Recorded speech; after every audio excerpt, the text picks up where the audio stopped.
Hi, I'm Jean Grossbeck with Coldwell Banker Island Living. Our guest today is Keith Shank with Certified Home Inspection Services. Hi, Thanks for Jean. joining us. Well, today what we'd like to ask you about is mold, and it is a four-letter word. So tell us your thoughts on mold, because there is a wide variety of opinions among inspectors on what should be tested, how it should be tested, what's a concern and what is not. Exactly, Jean. Mold is really a difficult subject to approach and a difficult thing to work with. The concern is with mold is that it definitely has some health issues for some people. The negative side of mold testing in all these conversations is there's no way to blind test to find out what affects all people, because one person's affected by mold, another person has zero input to it. It doesn't bother them a bit. And so when do we inspect for mold? When do we test, and when do we recommend testing? Those are all really important and big questions. Anytime we see, discoloration, it can be related to mold or mildew or some type of bacteria. And so when we see discoloration that could be mold, we talk about it with our clients and we look at some of the options. It takes three things to create mold. It takes food, it takes heat, and it takes moisture to create mold. And so generally we can eliminate one of those three options and mold will dissipate and disappear. And then it needs to still be cleaned some way. But we need to look at the severity and where it's located also. And those are some of the things that we look at and we're concerned about with mold and how we check for them. So we see a variety of things come back on inspection reports. Certainly sometimes there's mold in a shower, which is probably almost always there in every shower, if it's inside the basin. But one of the things that's very concerning is maybe in an attic where we do get reports that there's kind of a black film, and that's probably the most common one that I've seen. So maybe talk a little bit about how concerned should a buyer be about that. To me, I'm always thinking the primary thing is to determine the cause. So there's two locations that Jean just brought up that we find mold on a regular basis. One would be in the bathroom, whether it be at the base of a toilet or in the shower, somewhere in that area. I consider those more typically like algae, like you'd find in a stream, and that just needs to have cleaning, a bleach product to clean that. Generally eliminates that condition completely.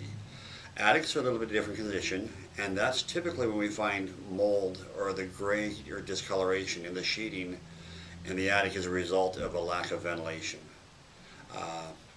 And typically, once again, if we take and eliminate the lack of ventilation, at that point in time we'll relieve ourselves of that condition that's going to cause that mold to grow. I think one of the most common mistakes that we see homeowners make is that they will actually seal up the vents in the crawl space of their home, thinking that if they do that they'll save on their heating bill, or they'll also do that in the attic, not really recognizing that homes need to breathe. And maybe you could share a little bit more information on why that's such a bad thing to do. Okay, thanks, Jean. I always think it's hilarious when we call them foundation vents, and vents have a specific purpose, and that is to allow moisture to vent out of the house. In the Northwest where we live, our ground is warm and we have a lot of moisture here. So no matter whether it's summer or winter, we always want to leave those vents open so that anytime moisture gets into the air, it can easily flow throughout out of the foundation vent screens.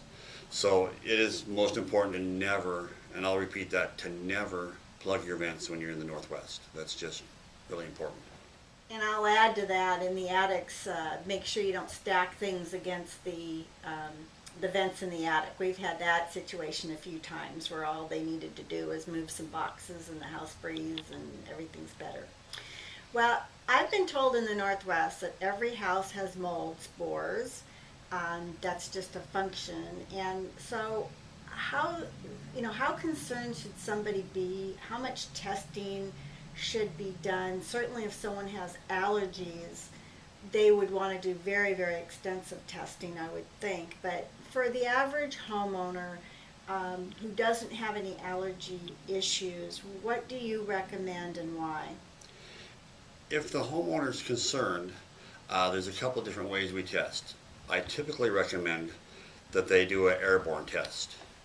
And when you do an airborne test, you take a cartridge that you plug into a vacuum pump, and it draws air through for a certain period of time through the vacuum cartridge to determine what spores are in that particular area of the house. So for example, if they have a bedroom downstairs that they feel has the biggest concern to them, I take a test there.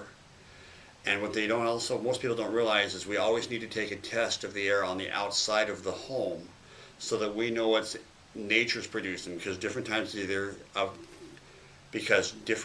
the year, there are different pollen spores that are flowing through the air, and some of those affect us. And so if you have a high level on the outside of the house and a high level on the inside of the house, you realize that it's what nature's producing. If you have a great difference between the outside of the house and the inside of the house, then you realize you have an issue within the house that's causing the health concerns. We have an area within the house that we find a large amount of mold, some dark spots or something, a specific area of concern.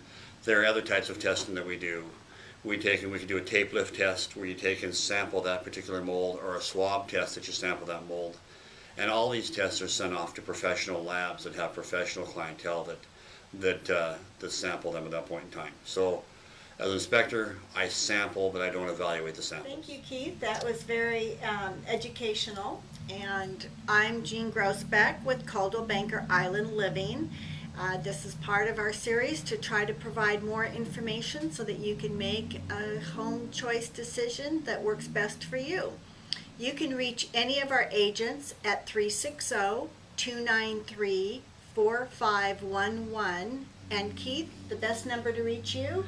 360-770-2891. Great. Thanks for coming. Thank you very much, Jean.